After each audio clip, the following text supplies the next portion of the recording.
engagement dans une église pour faire plaisir à mon compagnon.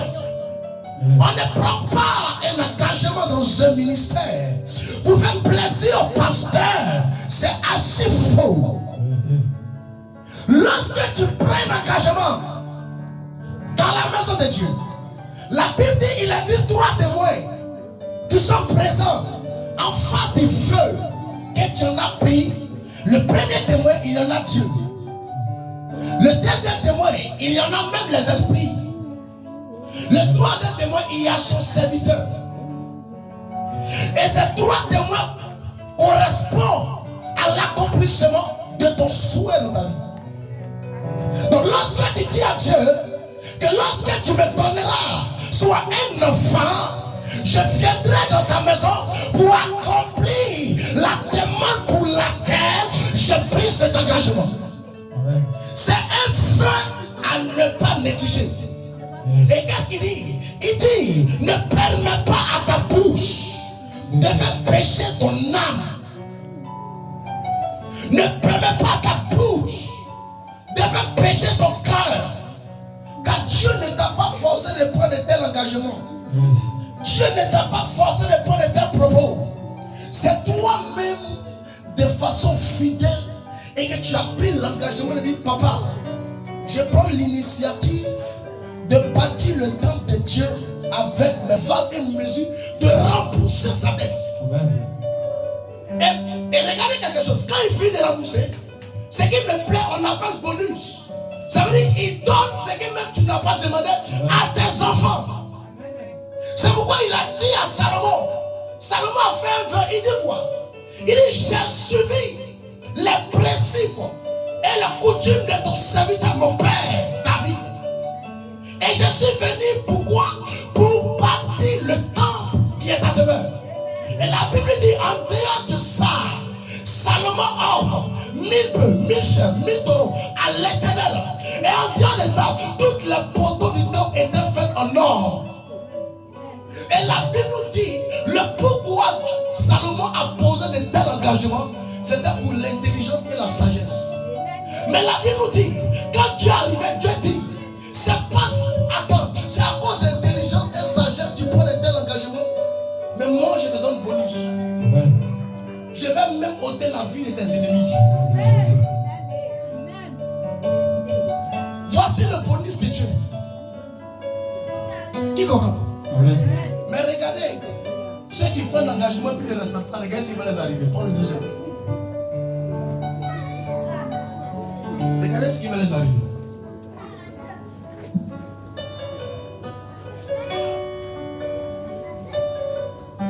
Acte 5, verset 1 à 10. Vas-y.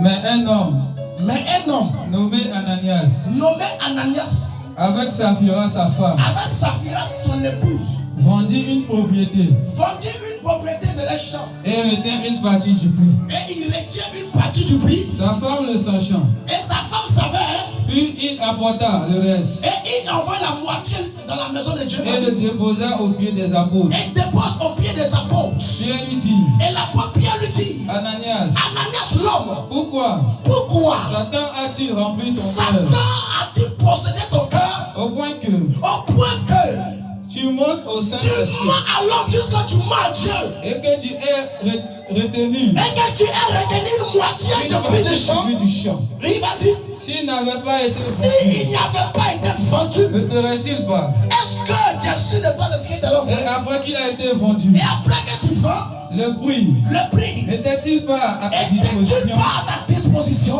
Comment as-tu pu Mettre dans ton cœur dans ton cœur un pareil dessein? un pareil idée? Ce n'est pas à des C'est pas à hommes nous tu as menti, que tu as menti, mais à Dieu. c'est à l'Éternel.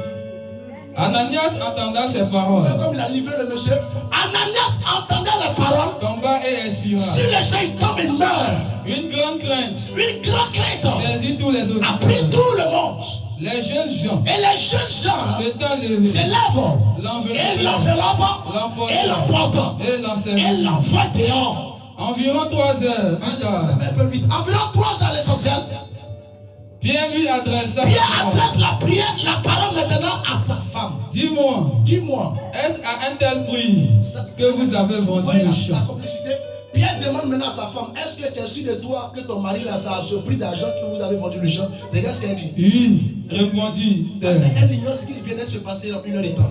C'est à ce prix. Elle dit, là. effectivement, serviteur, c'est à ce prix là que mon mari a vendu.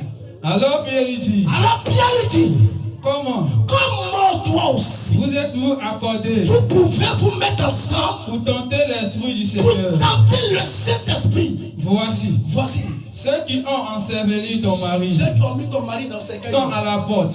Elle a entendu cercueil là, elle est étonnée. Ils sont à la porte. Et ils t'emporteront. Aussi vont t'emporter. Regarde. Au même instant, elle tomba. Elle est tombée au pied de l'apôtre. Elle est évanouie. Et expira. Elle est morte. Les jeunes gens aussi. Étant entrés, ils sont venus. La trouvaient morte. Ils l'ont pris morte. Ils l'emportèrent. Et ils sont partis avec elle. Et l'ensevelirent auprès de son mari. C'est clair, il est d'accord de ce soit elle va se chercher. Tu ne vas jamais voir en allant enterrer quelqu'un et puis on est assis sur la tombe jusqu'à un mois. Ou une semaine, un jour. Jamais. Même si c'est ton frère, même si c'est ton ami, même si c'est ton épouse, c'est ton enfant, tu as dit que si Dieu donne le BPC ou le bac, tu vas chanter. Amen. Donc Dieu t'a donné, tu fais quoi? Je chante. Tu as dit si Dieu te donne soit un enfantement, tu vas le servir durant toute ta vie. Dieu t'a donné, tu fais quoi? Je le sais. Amen. Tu as dit si Dieu donne le travail, tu vas donner la moitié de ton salaire à Dieu. Il t'a donné, tu fais quoi? Je donne la moitié. C'est comme ça, c'est ce qui est logique. Parce que Dieu t'a pas invité à cet hôtel pour venir parler. Amen. Il t'a pas invité, c'est toi-même qui es venu. Avec un bon courage pour dire Seigneur, si tu me donnes ça, je fais ça. Yes. Si tu me guéris, je fais ça. Yes. Mais combien de fois Dieu accomplit et combien de fois des personnes n'accomplissent pas? Dieu n'est pas le sauvage dans l'histoire.